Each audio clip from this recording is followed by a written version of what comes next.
Dari IG Muhammad Wawan, mau nanya Pak Ustadz, bagaimana bisa ada orang kafir dan Yahudi? Kenapa bisa ada ini? Sedangkan orang pertama di bumi ini kan Nabi Adam alaihissalam. Adam punya anak yang masyhur kita kenal dalam riwayat Kabil Habil, walaupun banyak anak-anak yang lain.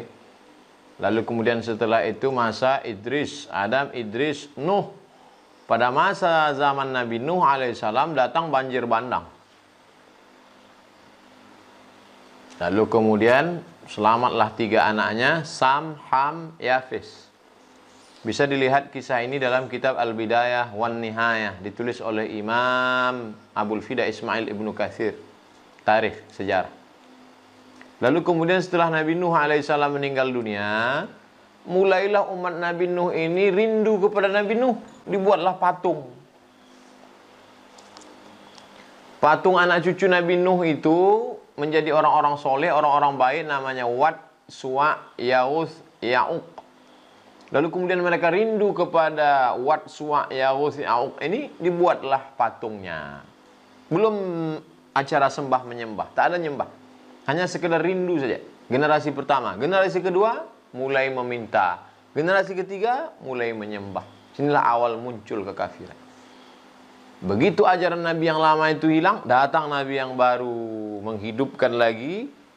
Rasul diutus Allah Subhanahu wa taala menghidupkan akidah la ilaha illallah. Kemudian Nuh Rasulullah, la ilaha illallah. Ibrahim Rasulullah, la ilaha illallah.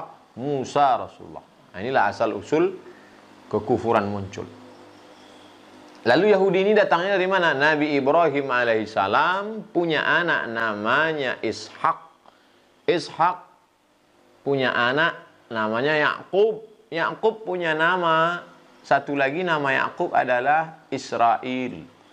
Maka cucu cicit anak keturunan Yakub disebut dengan Bani Israel.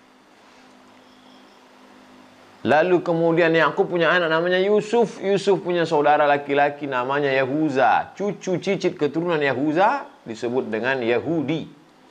Maka setiap Yahudi adalah Israel. Setiap Israel adalah Yahudi, tapi tidak setiap Yahudi adalah Israel. Inilah asal usul keturunan. Wallahu a'lam.